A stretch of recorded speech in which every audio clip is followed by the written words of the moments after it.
Hey, and welcome to the AFoOL podcast. This is Train Month. We're so excited for Traintober to be talking about our favorite Lego trains, our Lego track that we like, some that we don't. And we're going to ask that question, why does when my money talk, all it says is goodbye?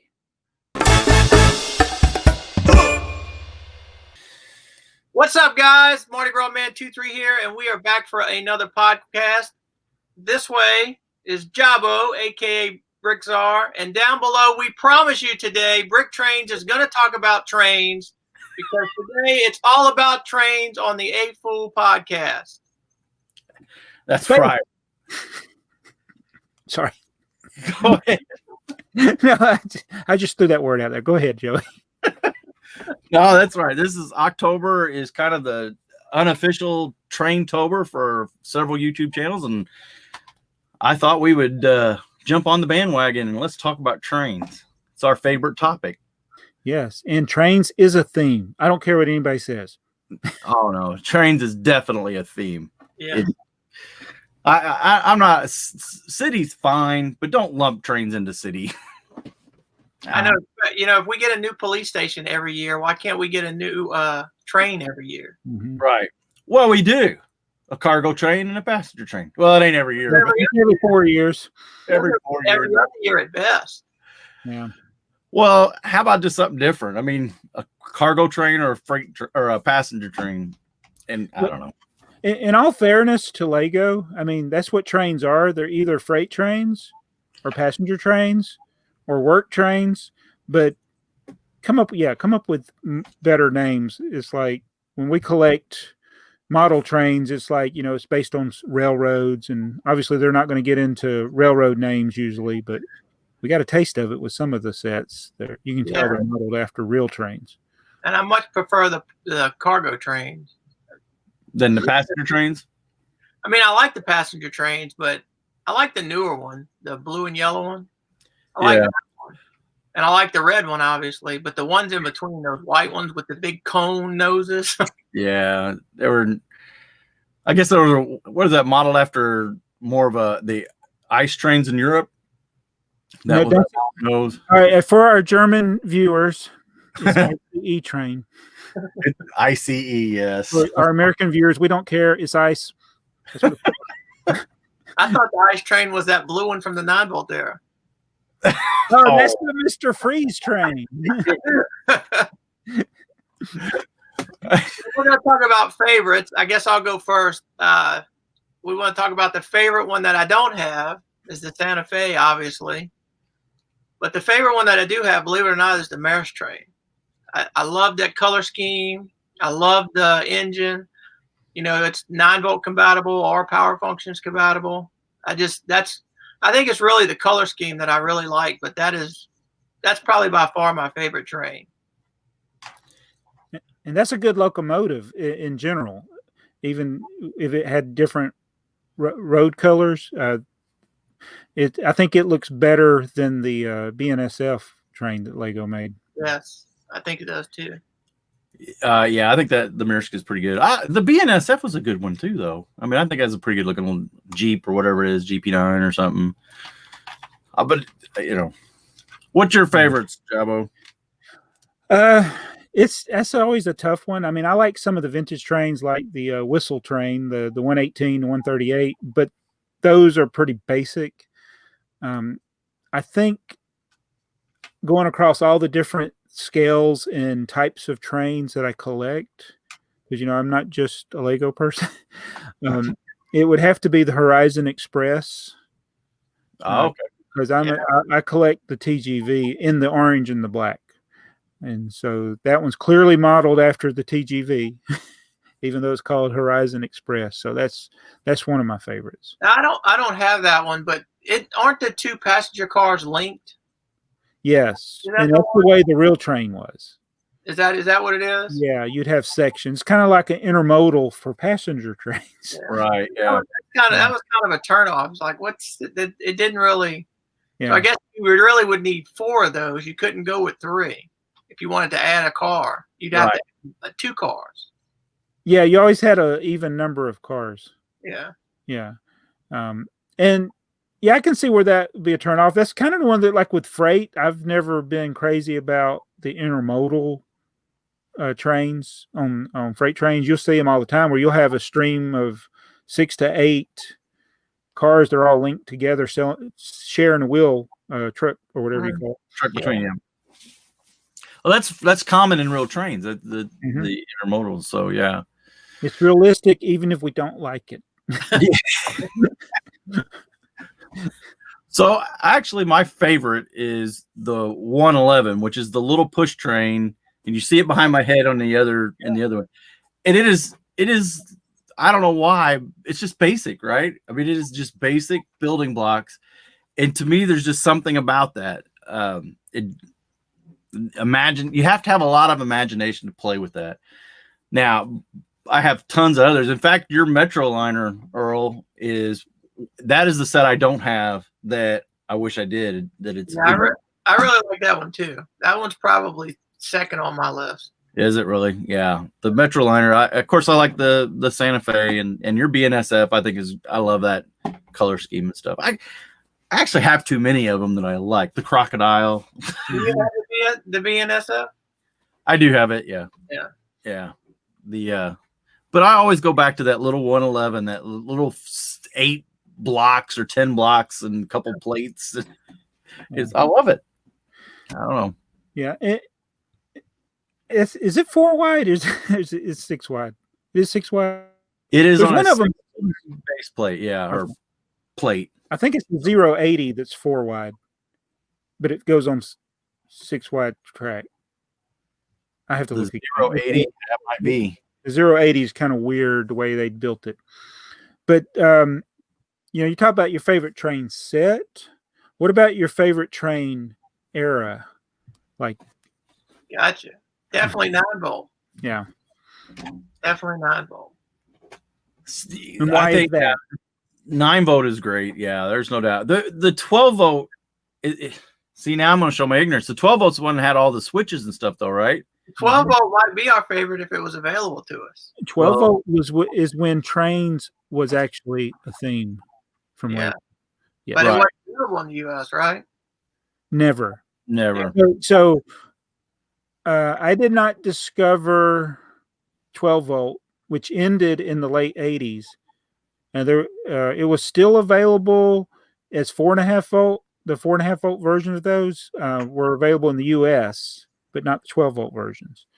And if I had bought the train station back then, I might have seen 12-volt, because sometimes in the adverts you might see other things. Sure, right, yeah. But I had no knowledge of 12-volt until I got the internet, which was in 1997. It seems like I remember seeing those trains on brochures or little pamphlets or something, and never saw them in the stores. Yeah, I don't remember seeing. They probably were. I just didn't get, since I didn't have a lot of sets, I probably didn't have the pamphlets or brochures that had that. Yeah. I think with the 12-volt with me so we ran a lot of Lionel trains when I was a kid. That's what my dad had. That's what he played with, and that's what he collected because that's what he grew up on.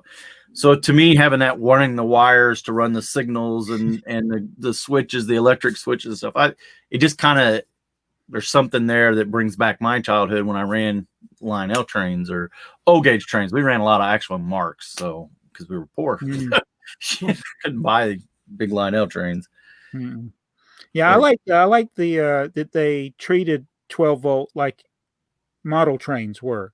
Right.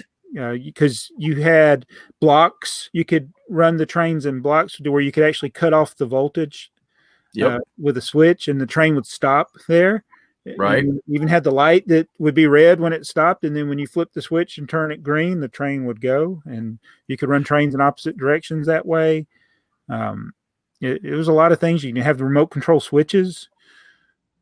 You can build TrainTsar's HO layout out of 12-volt trains. Yeah, you basically you could control it with stuff. Well, I mean, you could have a very similar looking layout. Yeah. I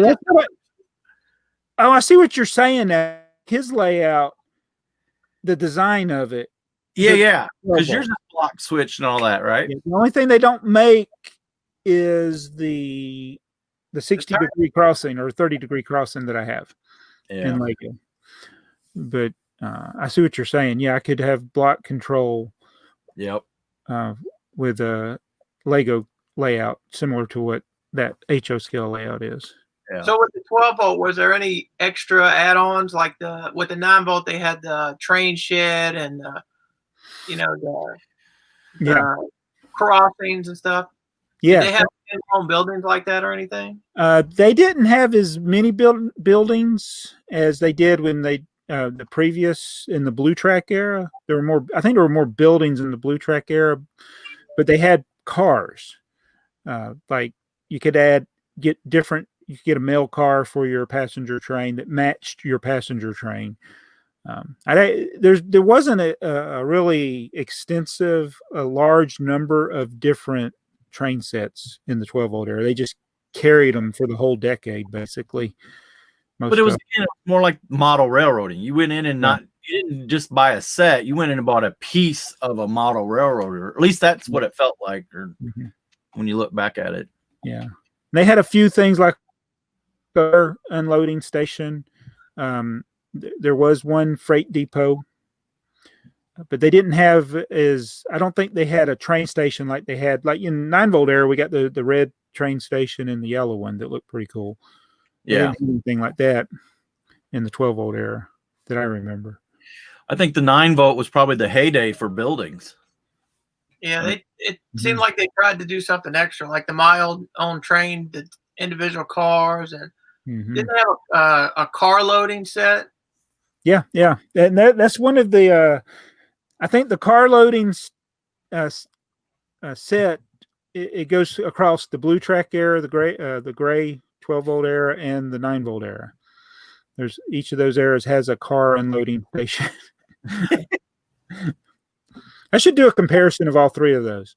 If you can find them. Don't even ask me which stuff is. So, there are two of the all-time favorite idea books that Lego made, and I think they're popular for a lot of people, not just me, but one is the 6000 idea book, which is the Bill and Mary story. And the other one is the 12 volt idea book, 7777. That one has a lot of really neat ideas, not just trains. There's other things that go with it, thinking outside the box. And I wanted to find mine before we did the video, and I couldn't find it. Do you have as much 12 volt track as you have 9 volt track? Oh, no, I don't have as much. I got a lot. And I don't know if we're going to get into the track discussion. So, to do the promo for Traintober, I built a relatively small oval with a little S curve in it to go around the table. Yeah. It was a pain to build. And that was the Blue Track. No secure clips to hold the track. It's hard to build 12 volt track. Honestly, that Blue Track on those white plates was terrible. Yeah, it just takes and they don't hold good, and it takes a long time to assemble it. And so I took it apart. We started our video today, and I'm like, man, I'm going to regret taking it apart. So I had to, and then the 12 volt was more secure, but it's like if you go to take it apart, you're going to break something. Yeah. Well, you think that's why there's not as much of it, that it was so easy to break? Yeah. Those ties? Yeah, I have broken so much of mine, so it's like I'm hesitant to ever use it. Right. Like I don't really want to use my 12 volt track anymore until I have something that's semi-permanent. Right. And unlike these people that are making modules like the L gauge standard that Brick Model Railroader came up with, right? With 9 volt or power functions track, it's like it's no problem. But 12 volt, you can't do it. You got to take it apart to do it. Right. Yeah. Well, no, we talked about last time about the Blue Track and the grand curves and stuff, and on the L gauge, you just can't do it. But they've done a lot of great work trying to make it modular where people, I mean, the three of us could build separate modules and get them together. And like you said, you're not going to be able to do that with the 12 volt. You couldn't do it with the blue track either, but no. But the one thing about the blue track, I will say, if you wanted to build a large layout or do one of these long train tracks, guess what you're going to do it with? You're going to do it with the blue track. It's the cheapest still. And you know, when they set the Guinness World Record, that's what they use. Yeah, I remember seeing that a long time ago. That like on the gym floor in a basketball gym floor, I think. Yeah, we're talking like 20 to 30 cents for each section of track, like 2 rails, 2 sleepers. You can find those if you look for. There's a bug for 10 cents a piece. And it's like you're talking 20 or 30 cents just to build one 5-inch section of track. So do you think they just built more of that, or it's not? I mean, obviously they produced a lot of it, or I mean, why is it that there's so much of it versus like the 12 volt track? Okay, when did blue start? 1966. At least that's And the last set that they made that had blue track in it came out in 1978. That's 12 years. Yeah, just a long time. More sets. There were more sets that had blue track. More accessory packs that had blue track. The 12 volt era lasted for about 10 years. Not as many accessory packs, not as many sets.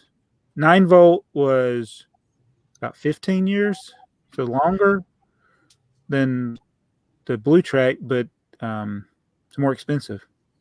I was going to say it's available if you want to pay for it. You would think by the time the 9 volt came around, they were selling a lot more than they did when the blue track was available. Mm-hmm. I mean, you would think. Yeah.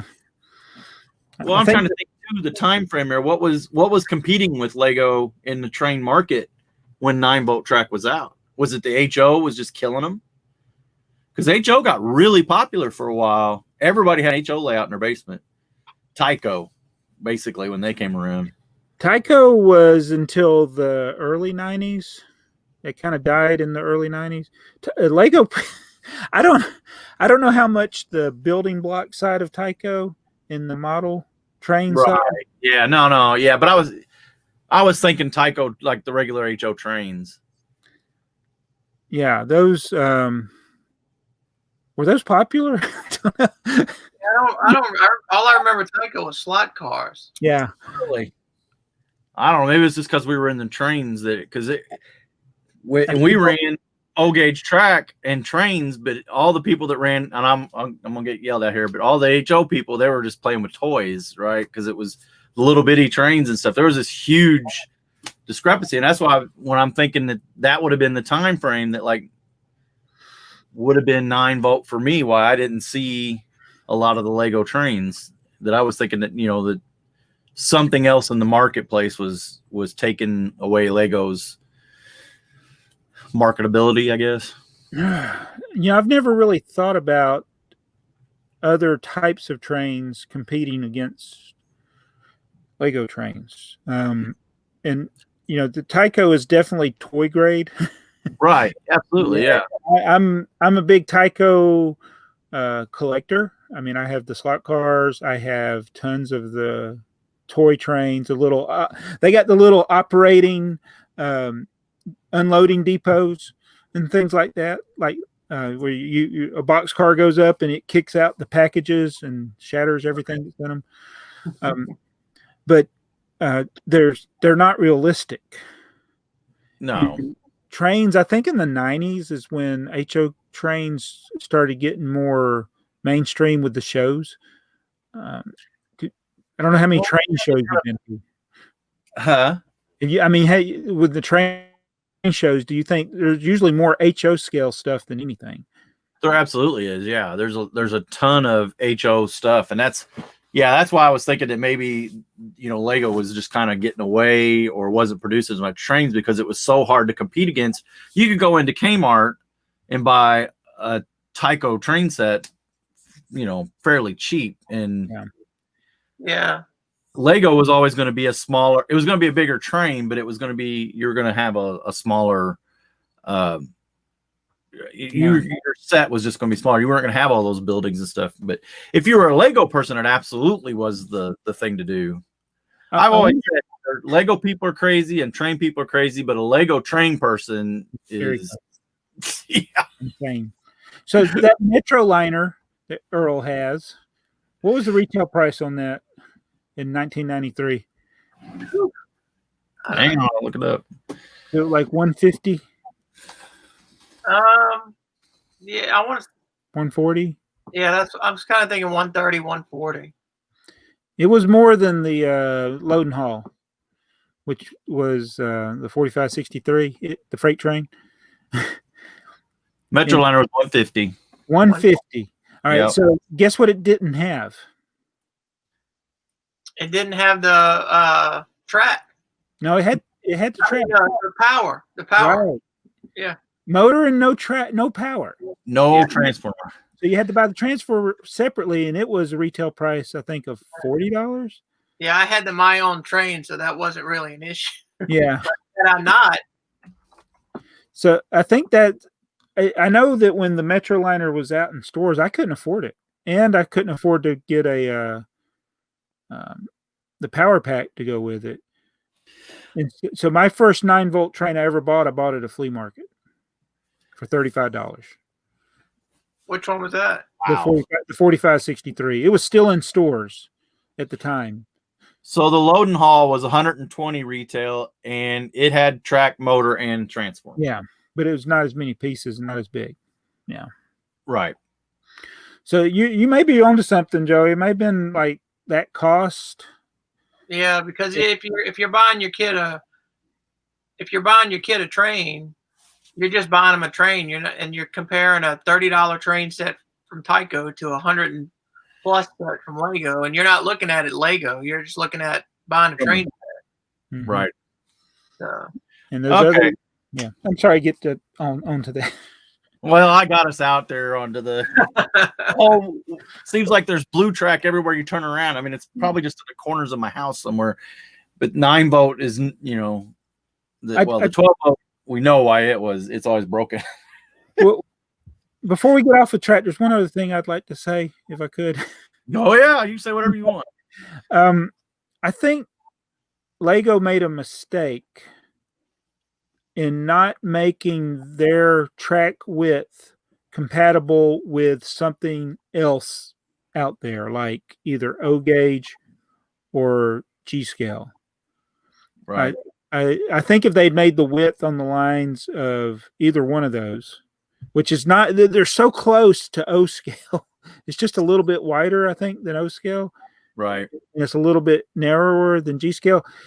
If they had done that, anything that they sold, somebody could have run on their track that they have. Right.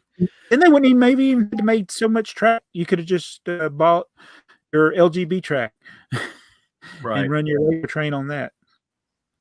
So, I agree. If they would have fit it into one of the current scales, that would have been or gauges, not scales, but into the gauge, that would have been so great. Yeah, but my guess is it's that 6 wide rail because it's a geometry thing. Huh? I bet just the Lego geometry wasn't compatible with it. Yeah. Back then, they weren't worried about sharing anything with anybody. Are they now?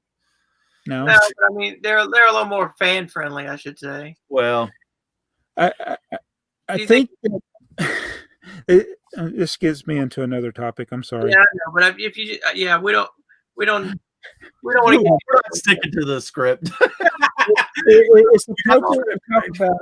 It's appropriate to talk about it when you're talking about trains, because one thing, what do model railroad people do?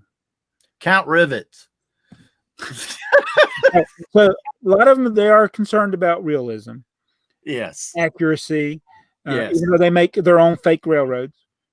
Right. But do they care what brand their building was? And what do with their building once they get? What do they do with sometimes even the cars that they buy? What do they do? They paint them, or they paint them, and yes, they modify them. They kit bash them. Yes. Yes. And that is so looked down on in Lego community for some reason.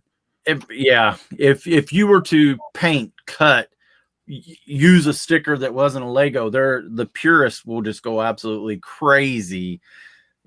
And so that's a good segue into like 8 wide and 6 wide. If you look at the BMR stuff, is super high quality stuff, but they're people who. There you go. It's 8 wide, and it's a beast, and it's very expensive to build. Yes, that's why I haven't went there. That's what I warned Joey about when he was going that way. But when you look at it, you're like, oh my God, that looks so realistic. Yeah. There is no doubt that they do a wonderful job on those models. Yeah. I mean, they are super. So you know what they're coming out with for the BMR stuff? Well, I know a couple things, but what do you want? It's the O-scale couplers. Oh yeah, the Katie couplers. Yeah. What do you think? I mean, that really is starting to get out of my comfort zone and now you're going to actually talk about having a coupler that's not compatible with Lego. Yeah, but they don't make the magnets anymore that you need. I agree. But they haven't done. Yeah. You got to think long term. Sure. When I look at that, I look at long term, like for instance, how long did everybody want a roller coaster? And then Coaster Dynamics comes out with one, and it's kind of a hit. So what happens immediately? Lego comes out with a roller coaster. Yeah, right. If this gets caught on and it becomes the thing, Lego's just going to make their own, and maybe we'll get that. Magnets will be gone, and we'll have couplers, or maybe they'll go to 8 wide because they realize what's going on. I don't think they'll get rid of couplers because of the playability. A Katie coupler for a non-trained person can be frustrating, getting it hooked and unhooked and all that. The magnets, a little kid, my grandson, 3 years old, pull it apart and he's done. That's what he wanted. He wanted the 2 cars apart, or if he wants them together, he just puts them together and they connect. And I think Lego I don't think they will get away from that ease and simplicity. Now, I would love to see them come up with a streamlined coupler that didn't have the buffers on it so that you could have more America prototype. And I know that's the big hang up with BMR. They don't want those buffers on it because they're not prototype, because they're model railroaders. They count rivets. Yeah. Which is it's great to look at, but man, those things are hard to build. And they would never. I haven't built a BMR kit. No, I mean I really like Glenn and Kel, and they got a couple other guys that have helped them, but the designs would have to be highly modified if Lego was to ever do anything like that. Right. When you're building a display like they're building, for their train shows, and their stuff is absolutely spot on. It is perfect. But if, like me, one whole section of my train layout is modulars, and when you run a BMR boxcar through them, the scale it just doesn't look right. Yeah. And again, that's not their fault. There's an uncanny valley to Lego stuff. And I'm okay with that. I get that it's a toy plastic building brick. I don't expect it to be super realistic. And if I wanted a super realistic Burlington Northern boxcar like you got, I'd probably buy an LGB one. Yeah. I really love looking at them, and I think they'd be neat, but I'm scared to death to take them to shows because I'm afraid they'll fall apart and then I won't be able to put them back together quickly. Well, I think that you'd have to build like a train layout that's it, just to run your trains on. Yeah. Because there's not a scale. It'd kind of be like doing a G scale railroad and a HO scale, all the buildings and cars. Yeah. Right. Well, so they do build their stuff on their layouts that it looks compatible with their scale. But man, Earl, I'm telling you, if you ever go to a show where they're at, where Kel and Glenn and Pinlug, it's just like once you see it, you're like, oh, this is amazing, because they got sound in those locomotives. It's just like, it's incredible. Yeah, they do an awesome job. I just look for hours at their layouts when I'm at one of the shows, just trying to look at all the details. But that's another level, right? I don't have the time. I built one L&N train station depot that would probably be close to BMR rate. I worked 3 years on one building. I don't have the time, and that's I don't have. It's not time. Time is a couple hours here and there. I don't have the patience to do that. well. I don't have the patience to create, because it's like you get all gung ho, and after 2 days you're like, okay, I'm kind of done with this. Let's move on. Yeah. There is something to being said about opening a box that in a couple days I now have a whatever on my layout. Yeah, that's I built a set today. I built a speed champion set. As soon as I finished building it, I was like, admired it for a few minutes, and I said, okay, time to go put it up.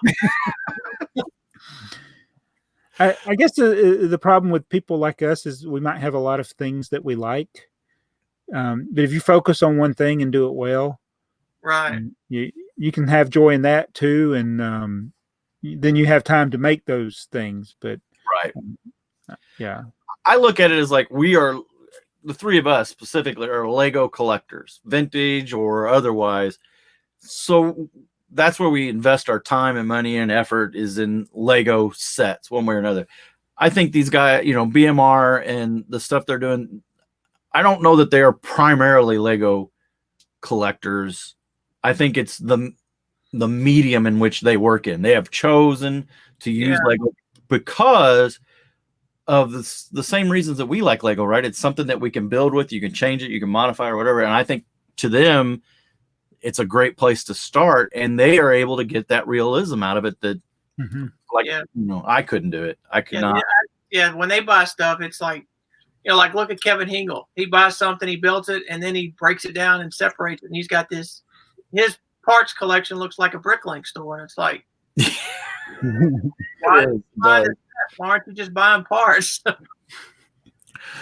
So let's talk about the 9-bolt and all this stuff that's not being made anymore, and all the wear and tear this is interesting, because a couple years ago, 4 or 5 years ago, I was setting it up on the floor, pulled out all my 9-bolt, and I went to hook up the cable that hooks to the transformer, and the wire, it's like all the black casing was off, and it didn't work. So I had 2 of them, so I got the other one. The other one worked fine. Really never thought much about it. So when I was setting up the Metroliner, I don't know if you noticed how slow it was going around.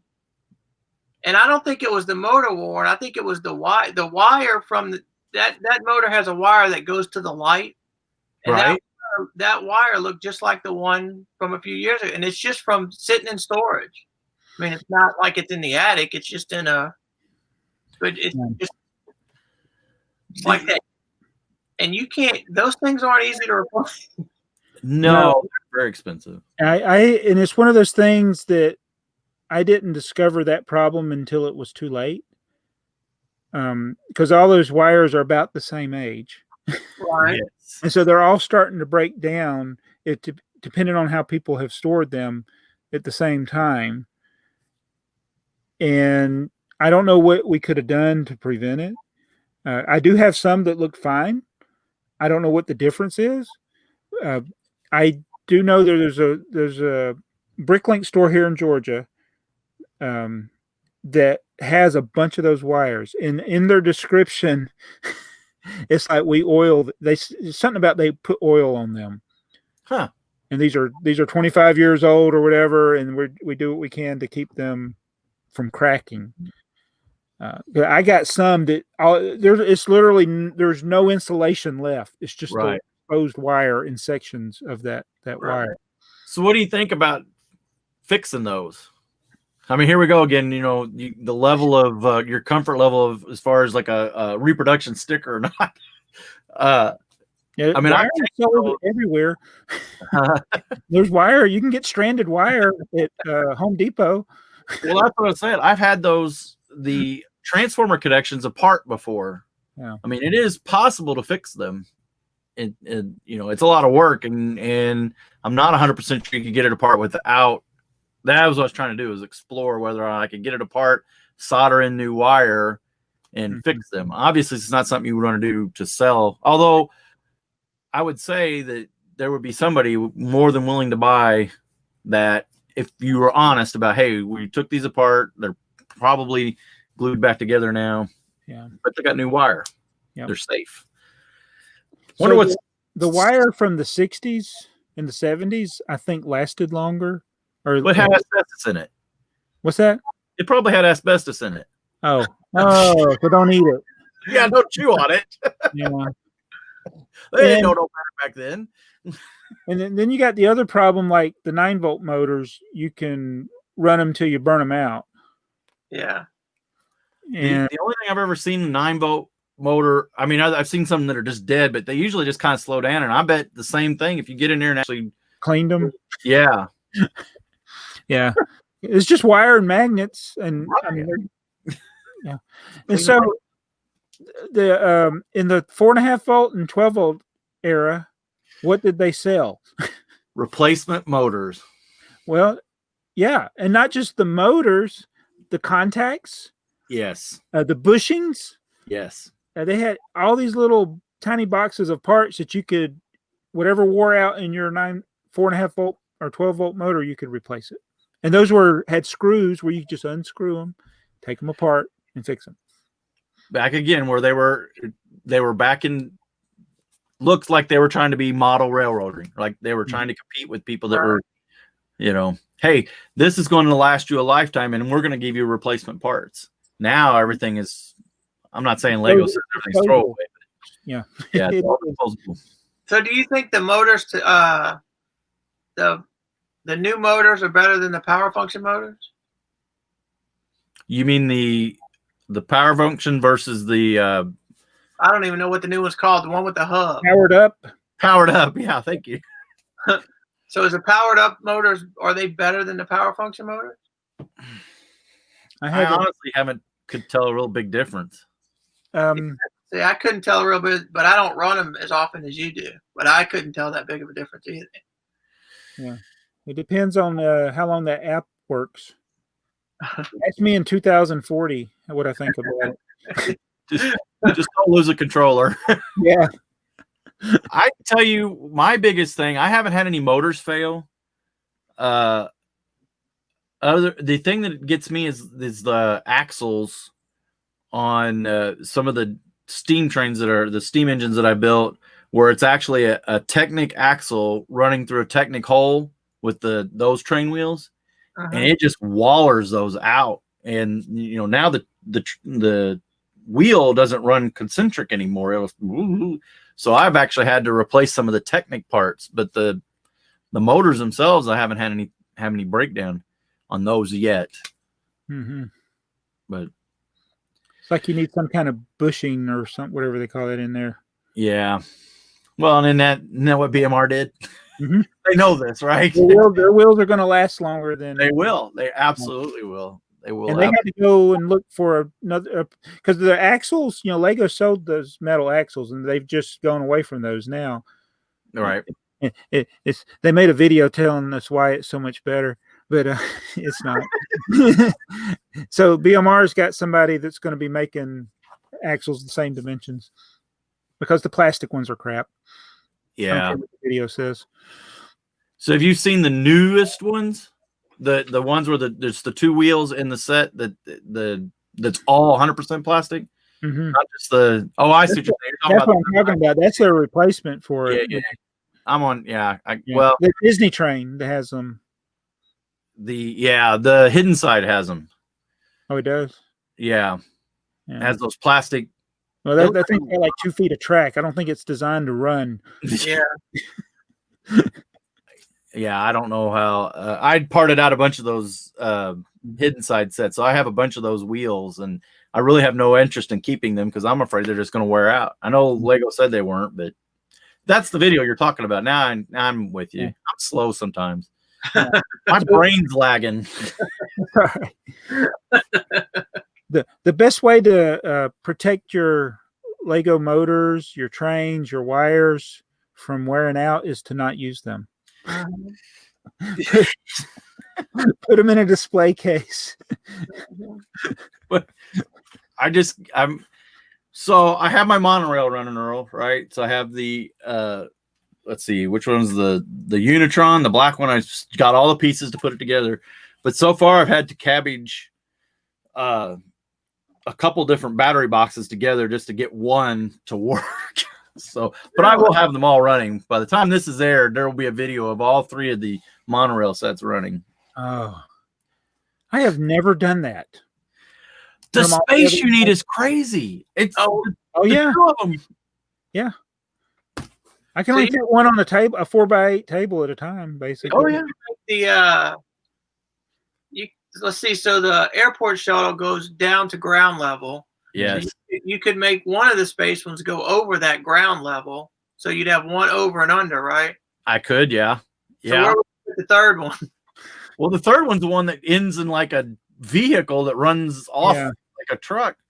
I put the what is it? The blue and white space one.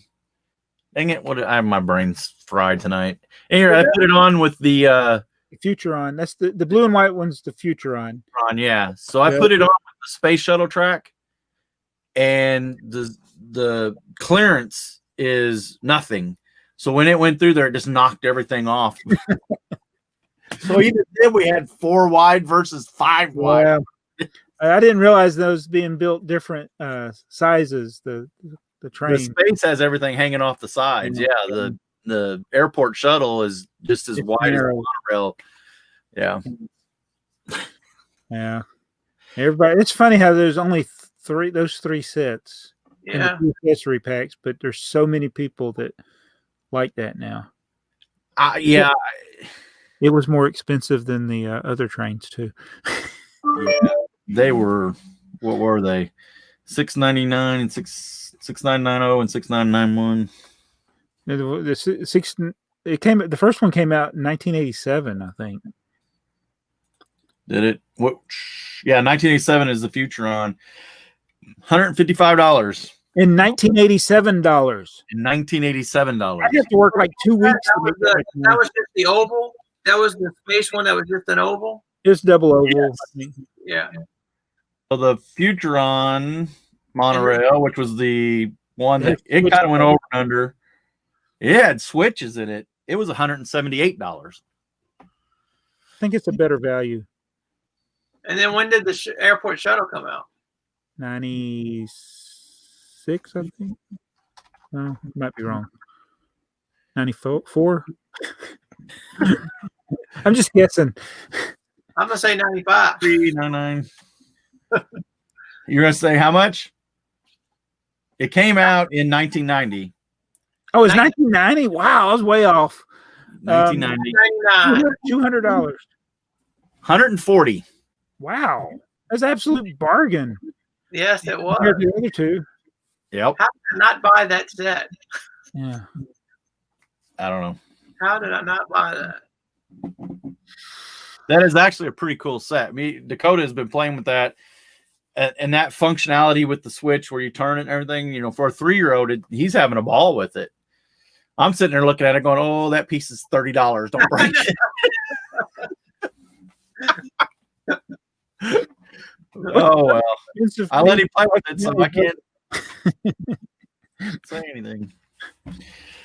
So we never really decided. I guess we did 6 wide. We're always going to be 6 wide guys, then, right? Because that's what Lego's going to do. Yeah, I think the 8 wide would be like build your train. You'd either just have to have the layout. If you're not doing shows, you just have to have the layout just to run them. But right, it's nice to display. This is where I stand on it. Lego doesn't make track that's compatible with 8 wide, but if I ever make a module to take to a train show, I'm going to make it where an 8 wide train could go on it. I agree. That's a good practice, and I think I'm probably compatible. I'm still not going to.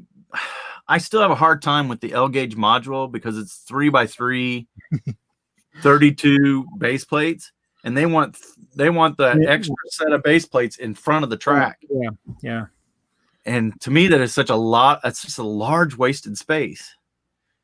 But when I was at Brick World and they were giving their, sorry about that, when they were giving their presentation on it, the guy had a point. He said, I'm not going to run my $1,000 mock train, his, whatever train he had, and have it run off the table. He said, at least it ain't going to hit the floor. It'll just fall off if it runs off the track. So that's a good point. Right. Because you're dependent on other people's track work. Right. You absolutely are. I don't plan on having $1,000 mock. So, well, when he said that, I thought, who's going to do that? How crazy is that? But then at the auction, they have a charity auction, and they had a pair of F7s, Santa Fe livery in 8 wide, and they went for somewhere around $1,500. And I was flabbergasted. I was just like, oh, wow. And the funny thing is there's 2 girls, they're, teenagers, and they're holding these mocks, literally these 2 F7 A units, and they kept flipping them up and down. I thought, man, one of those is going to hit the ground, and this auction's going to be over. So you got a train that's more than $1,000. is it going to be unveiled? There it is. I see it. Is it going to be unveiled before this video or after this video? The video is compiled, waiting to be uploaded after we get done. So tomorrow morning it'll be there. You'll see it. So since you work at the plastic factory, are you going to make you an a plastic box to put it in? Yeah, I very much could do that. Yes, I need to measure it and see what it's going to take to get a box over it, because I need a box big enough for the cardboard box. That's the value. Yeah. But sure, that could be. We could do. We talked about our favorite trains. Yep. That could get into that your find there. And I want to thank Aaron Spack, who was one that messaged me about cheap that. A bricks, right? Yeah, cheap A bricks. Cheap A bricks. Holland and Ballin. Check them out on Sunday. They said they were quitting, but they didn't quit. I acknowledged him in the video that he was one of them. You guys had contacted me about it. And, I knew it was going to be.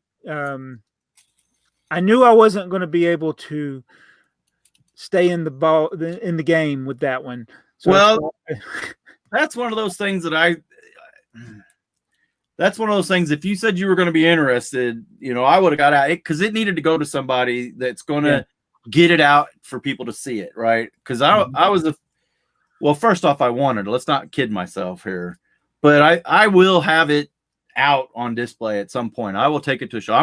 It might be what I take to Brick Fair, Alabama, if we have Brick Fair, Alabama this year. Under lock and key. So under lock and key, absolutely. There's a possibility, Joey, that you have something that Lego doesn't. Yes. I think there's a possibility. Yeah, I think you're absolutely right. I would like to know how many of those existed. Yeah. How many? It came in a shipping box. It looks like a salesman sample. Was that wood display that it's on? Was that created by a person just for that, or was that manufactured by Lego? Samsonite, probably. So so it came from Loveland because it has the Loveland tape on it, and I guess this is still in Illinois, right? It's in Illinois. No, it's Colorado. Colorado. Okay. What are they talking about? So we're talking about something that your video was probably already uploaded, right? By the time they see it. But by the time they see us talking. So, we're talking before it's been posted, but the time they see this, it's already happened. Yeah. So it came from watch the video. If you've watched this and haven't watched that video, I'll tell you all about it. Yeah. So what we need to do is get in touch with somebody, I don't know, like Stuart Harris. I think it's Stuart Harris is at the Lego house. And see if there's anything like this there. Right. Well, and you know what you could tell him, Jabbo? You could say, I could have let you in on this, but since you didn't give me that duck, I held on. So let's bring Stuart. That's not Stuart's fault. He doesn't even know who I am. How much stuff do you think that Lego has though of the Samsonite era, and how much do you think they really want? That's why we need to go to the vault. There you go. I'm ready to go. I'd love to go. Yeah, maybe this will get us enough exposure where we'll get 3 invites. I'm not going to hold my breath. Me neither. So we talked about the wires. What about the track? You know, you talked about the track breaking. I noticed that some of my track, it seems like it's rust, but it's not really rust. On the 9 volt. Is that what you're always talking about using your eraser on? Yeah, that works better on the smaller HO scale stuff, but it's just a type of like corrosion. Oxidization. Is it? I don't know the chemical term. It's been 30 years since I was in school, but is it oxidized? With the oxidization, yeah. Never mind. Because the metal that they use actually, like the Tyco track, it was brass, right? And the brass would, it would get bad quickly. And then in the slot cars, that metal was it wasn't nickel based; it was steel, I think. I'm not even sure. Yeah, I don't know either. But it would turn black quickly. And I've seen when I was a teenager in my early 20s, I got so many slot car sets cheaply because people were like, "Oh, this is broken, you can have it." And all it was, it just needed to be cleaned. Yeah. So the Lego is a little better metal, but it's still it needs to be clean. And I've not actually cleaned any of it myself. For instance, the 12 volt track, it'll get those dead spots on it. But if I run the train long enough, the metal on metal cleans it. Yeah. Yeah, this was almost like it was a copper track covered in silver, and the silver had worn off. Wow. That's what these tracks look like. I mean, I'm not saying that's what happened. That's just what it looked like. Yeah. Because I thought they were like it was a tin of some kind, kind of.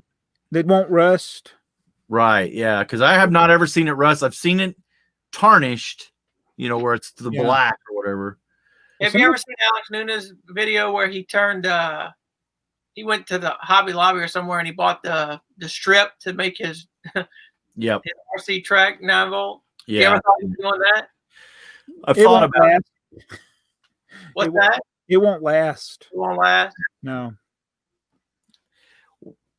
Well, and then you got to be careful too, because if you have dissimilar metals, and it's been way too long since I've been in school, but if you have like copper up against steel or tin or something, and you're running electricity to it, you will get more of a corrosion at that point or something. That copper to whatever is a bad.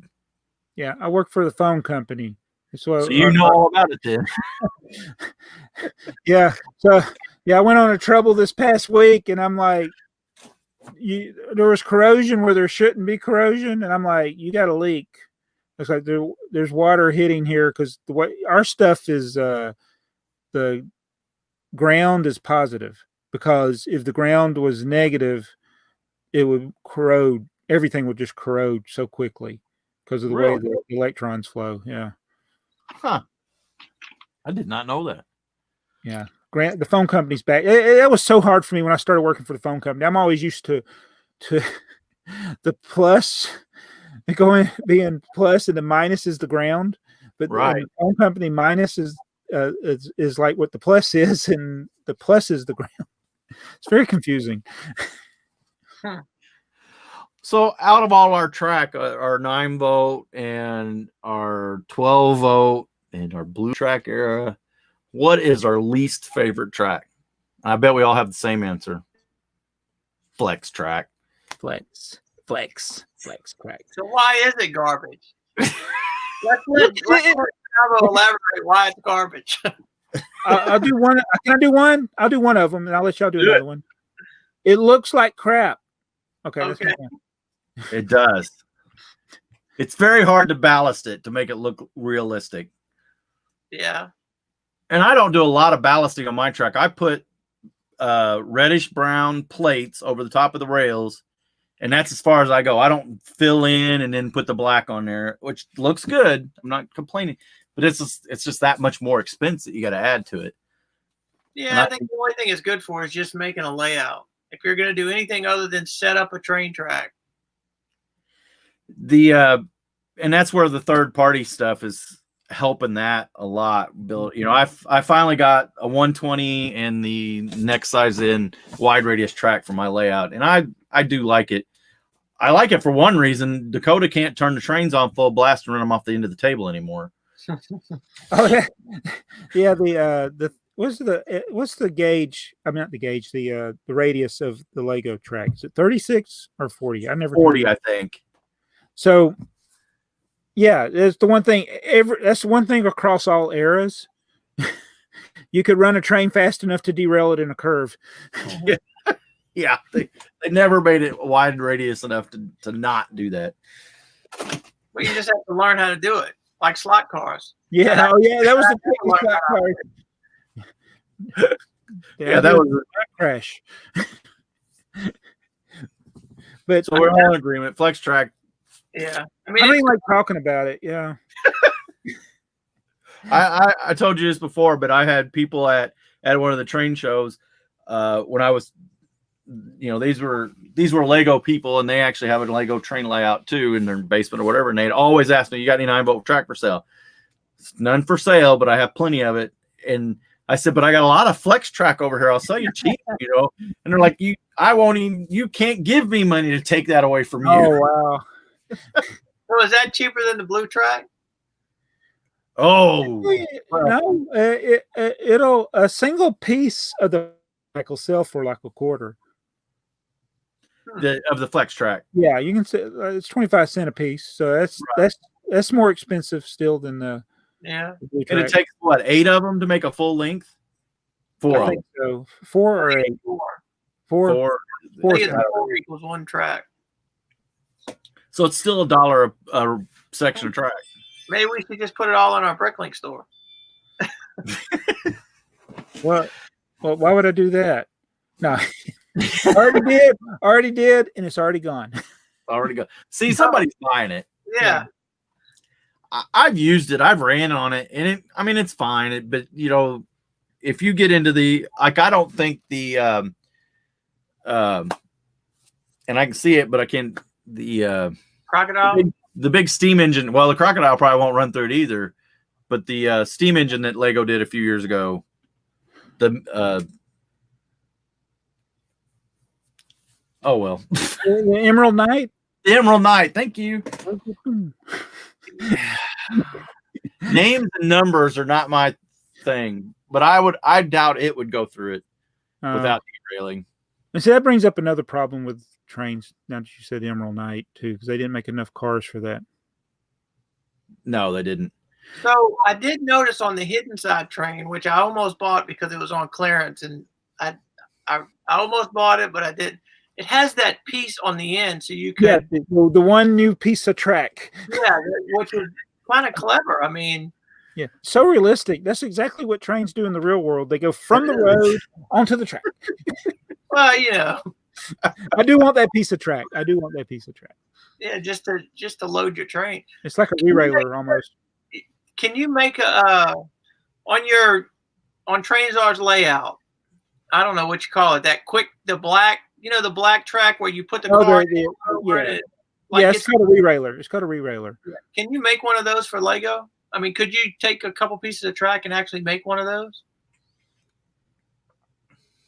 Could you fill in enough? You might be able with blue track.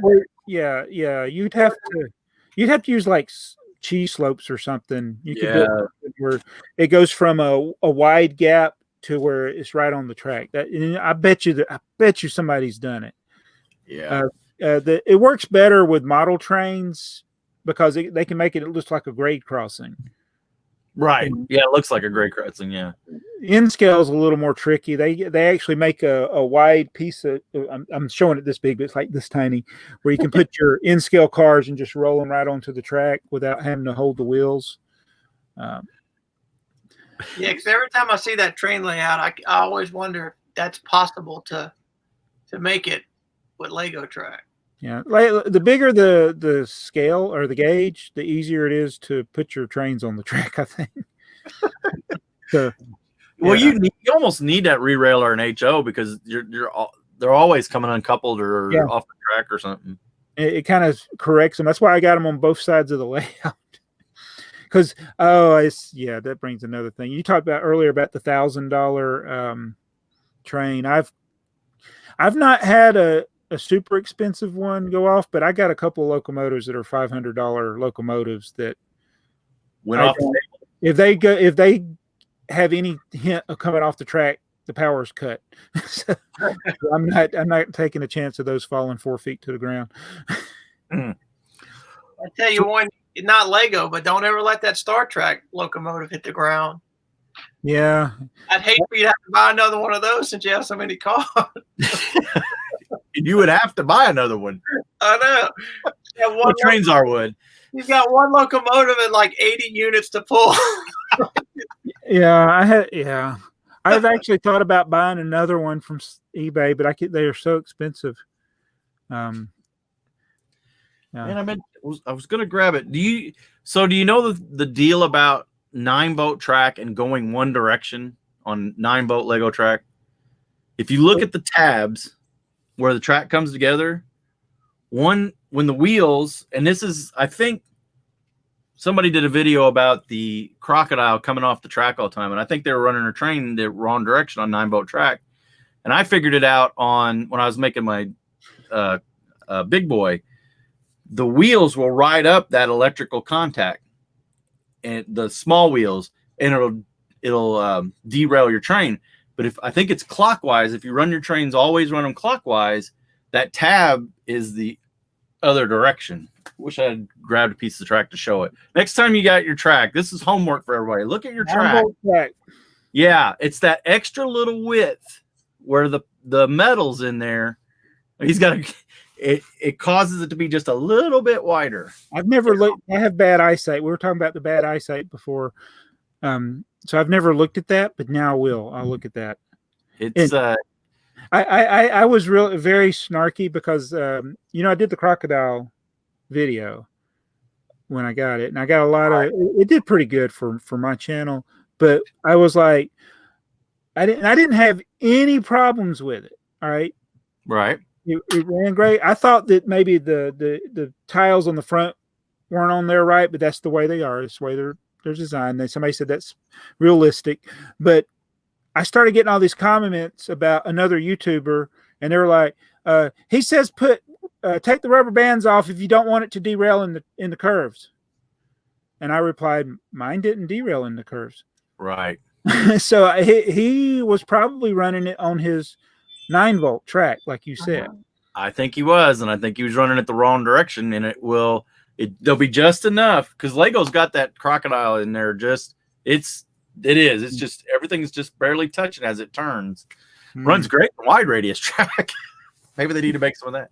But look at your 9-volt. You'll see there is just a little bit of a lip in there, and when that wheel is running against that rail, it'll catch it and pop it right out. And that's why would it matter? I can see the wheels are turning. He's going to do it, and he's going to put a video up. There's going to be a video. There will be. Turning. But see, when it's going the other direction, that lip it won't catch that lip because it's facing the other way. And that's with the crocodile, or you just like in general? Well, I haven't actually verified it with the crocodile because I've pulled up all my 9-volt track on the layout. But when I was running the big boy, because of the way that articulates, those front trucks, which have very little weight on them and are being pushed, when they would hit that, they would want to ride up and pop out. And I'm telling you, I've spent months fighting that, pulling what little hair I had out, trying to figure out why is that doing it. And one day, just by accident, I turned the train around. I took it off and I was building, and I put it back on the track, going the other direction. I think it's clockwise, and it never derailed once. I was like, what is going on here? So, of course, what did I do? Use the old Google and the YouTuber, and I found a reference to somebody that had a little thing about don't ever run your trains left or something. And So they're anti-NASCAR at Lego. I get it. you look at it, you'll see it. You'll see that little lip, and you'll see why Okay. it's a pain. We learned something today. We did. Yeah. Wow. That's interesting. It only took us what, an hour and an hour. So I guess we're gonna wrap this up, and I think next week we're gonna have a I don't know why I got my arms up. It looked kind of strange there on the video. Oh, I think we're going to have a special guest next week. Hoosier Bricks is wanting to come on and talk about trains with us. And so everybody look forward to that. And Okay, so we have a comment back from episode 3 that says, I just found these videos. Great stuff, gentlemen. To your comment about Lego being scared about kids and screen time and moving to apps. Personally, I think it's their recent pricing structure and seemingly big thrust to the AFoOL market that will doom them if they keep going the way they are going. Don't get me wrong, from a business move, it's a huge money maker to sell these huge sets. Many of them pulling on our childhood memories. Makes sense for short term, but Lego prides itself on being an old company with generational loyalty. In order to continue that, it seems you have to get kids hooked on and loyal to Lego at a young age. Apps and technology will come and go, but physical play will always be a part of child's experience through the ages. Certainly, they still have a lot of sets aimed at the children's market and are still a toy company at base. But even their little sets aimed at kids are starting to get out of hand pricing-wise. Also, they rely almost solely on licensing now. It seems instead of doing what hooked us back then, original themes, exception Monkey Kid now. I'm sure this is why Lego World Builder thing was started, to try to and find fresh ideas that can pay for once to the creator and then run with the theme. Once all of us old AFoOLs age, retire, move on to other things and get out of the market, there will be a lot of people who won't be as loyal to them as we all are. Kids' goals are very different, as I know Lego understands. Even the artwork and things lately is not so appealing to children. With a generation of kids maybe to be as loyal as perhaps we were and are, more cheap Lego clones and more innovative systems will be created and purchased and used, and Lego competition will multiply before they realize it. At some point, they won't be able to litigate their way out or ignore it like you mentioned about Mega Constructs. This is just my opinion, and I know Lego knows more than I do. And I still think they are a great company, but it seems like they are making some moves lately in the long term might actually cause them a lot of pain. Okay, I'll get off my old man soapbox. Did you loan him that soapbox, Jabo? That was a rather short comment for me. So the thing that I'll tell you is what I don't understand about Lego's pricing structure is if you have to pay a licensing fee for Star Wars to Disney, or you have to pay Universal for Jurassic World, why are those sets cheaper than Lego's bread and butter city sets? It's and you know, you go look. There's a two. I don't know that. Obviously, I don't pay attention to set names, but there's just a basic race car. It's 2 race cars, and it's the original price was like $29.99, and I think it was less than. It's right around 200 pieces, and it was $29.99. But you go down to the Star Wars sets, and you can for $29.99 you can get like a 350 piece set, or the Harry Potter sets. It's like the pricing for the city is getting priced high, where the licensing is coming down. If that makes any sense. Well, I think one of the things, and I don't know, I don't really care for Lego City. But one of the things I noticed, a lot of the city sets are geared to younger children, Right. and they got a lot of specialized large elements. Not even just the junior ones. Some of the regular city sets got a lot of bigger pieces, and for whatever reason, I don't know what it is. When Lego puts big pieces in a set, that set's going to have a really weird price. You know, a 120 piece set's $20. Right. Because it's got those large elements. So I don't know I don't know how the licensing affects the costs. I seen it more with some of the knockoff brands, like the NBA stuff that Oyo and Kobe did.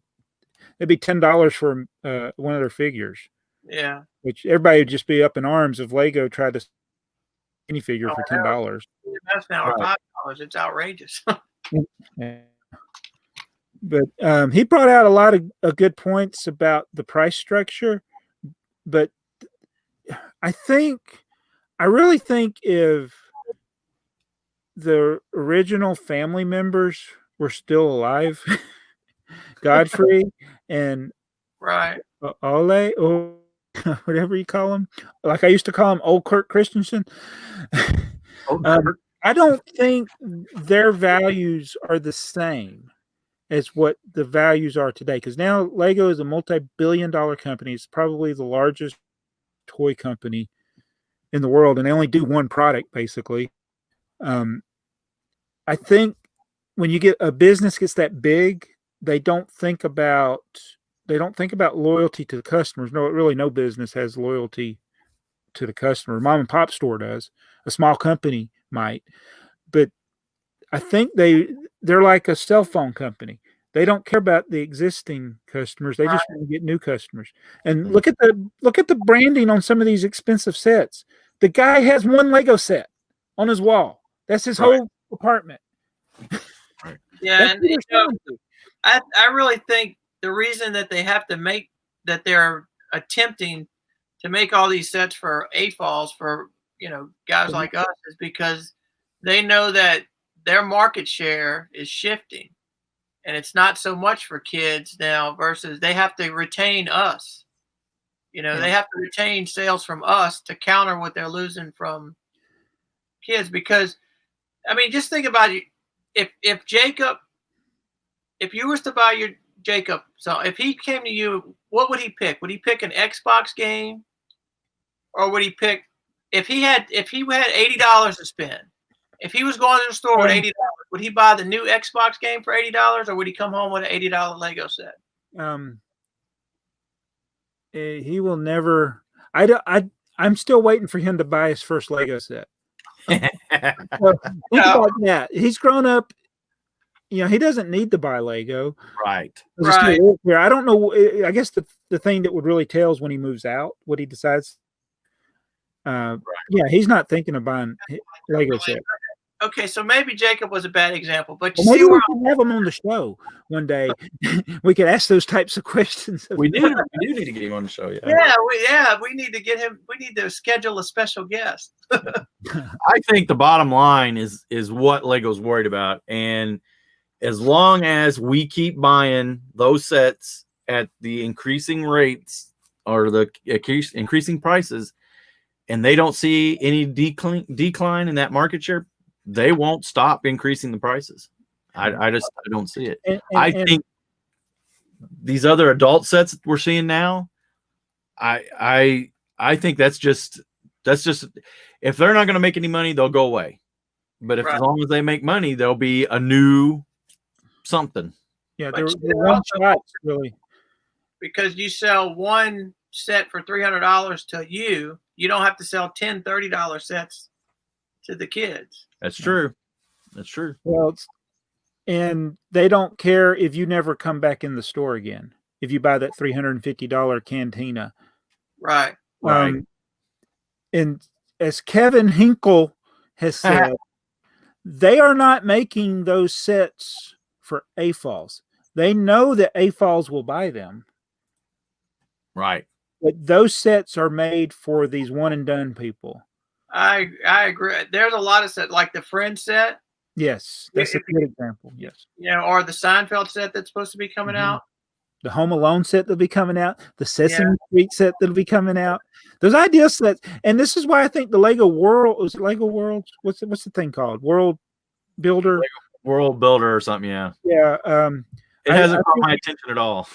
Yeah. I just got okay. I actually created an account, and then today I got an email from them. They wanted me to do a survey. I'm like, what the heck is this? So you see how invested I am into World Builder. I don't care. And I think World Builder, there's going to be a few people that do something that will get traction, but you think of all the thousands and thousands of submissions on Lego ideas. This has the opportunity for even more things. Those things aren't going to be made into sets or themes or anything. It's just going to be more people disappointed, I think. Yeah. Well, look at it, like you said, all the Lego ideas. You notice the last, couple of years, we used to never have licensing. Then there was there's Back to the Future, Flintstones, Friends, the Home Alone. You said Sesame. So it's kind of like now they're looking for at least one every year. Yeah, and I can tell from Dr. McBrick's comment that I've seen this sentiment by a lot in the Lego community, where there's kind of like they have a bad taste towards those licensed themes, and I don't feel that way. I actually like it. Right. Yeah, I do too. And I don't see a problem with it, but there are a lot in the Lego community that it's like, that's all they're doing. They're just doing the licensed things. They're not coming up with their own creative ideas. Like, then when you think about it, I mean, all the sets I had as a kid, they were not licensed themes. They were Lego's own original ideas. Nobody wants to buy them now. That's why they're still cheap. Yep. They have to find something. That's why I can go get the entire 1978 catalog for less than it will cost me to buy a Millennium Falcon. I can't wait till 10-year-old Jabo's world is complete. Everything on 1978 done. All the stuff I couldn't have. Yeah. Well, I think we only got 4 comments on episode 4. Okay. So Mr. Trunut, sorry, or M Trunut. Oh, M-Tron. M-Tron, yeah. He likes M-Tron. Favorite train? Do I have to say more than gray? Still regretting having sold this beauty some years ago, including some also quite legendary add-ons in clear and yellow. Sounds like the Santa Fe, I guess. Gotta be the Santa Fe, right? Gotta be, I guess, yeah. I guess he needed to say more than gray. Well, what would the legendary add-ons in clear and yellow be? Did he have a Wonder Woman boxcar? I don't know. I was hoping you guys would have this, because when I seen that, I was like, I'm confused. Well, when he said gray, I immediately thought Santa Fe, and then when I read clear and yellow, I don't know. Well, M-Tron, you're gonna have to let us know. Yeah. And then Mayo, I'm waiting for Mayo to write us a book. He sent me a book. I prefer this setup with Jabo in the top left and Joey at the bottom. Please talk about why Freight and Crane Railroad is the best Lego freight train ever. Now, I tell you that I like that train, but I don't like that engine. That engine is kind of I guess you would call it a crocodile style. Yeah. Yeah. That one's called the red. He's talking about the red and black one. Red black one, 2565, I believe. Yeah, it's the red black. Now I do like that train. I don't have it, but I don't like that. I don't really like the engine. Oh yeah. I think you liked it because it has a lot of playability. Yeah, it does. The engine looks like something that would just move stuff around in the yard and not go on the. Honestly, it looks like. Well, yeah, it does look like a switcher. Yeah, switcher. It looks like something M-Tron not would like. So. Yeah, it's red and black. Goes with M-Tron. Red and black, yeah. Jude 20. Talk about trains. Good one, guys. Keep up the good work. Thank you, dude. We could always count on Jude. Andrew S. Is there a good method to connect Blue Track to Modern Track? It can be done. It requires. I should do a video on that. Yeah, there you go. Because you got to have I think it involves like half studs and things to get to line up, to get the track to line up. It's similar to what people do when they combine the 4-wide track, the mine track, which for whatever reason Lego didn't make a straight track.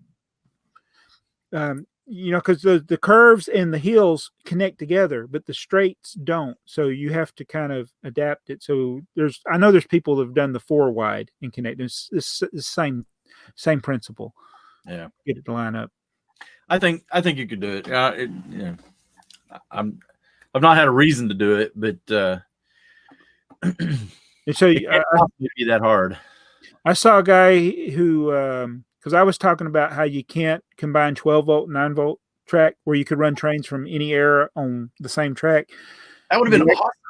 You actually can, but you got to cut the bottom of your center rails on the 12-volt because there's a piece of plastic, that's running across, and it connect where the ties are on the 9-volt. But if you just shave that little piece off, then it will. That would probably be the best of everybody's world right there. 9-volt, 12-volt. Yeah. One thing with the 9-volt track, some of these trains really need the traction that didn't have the tires.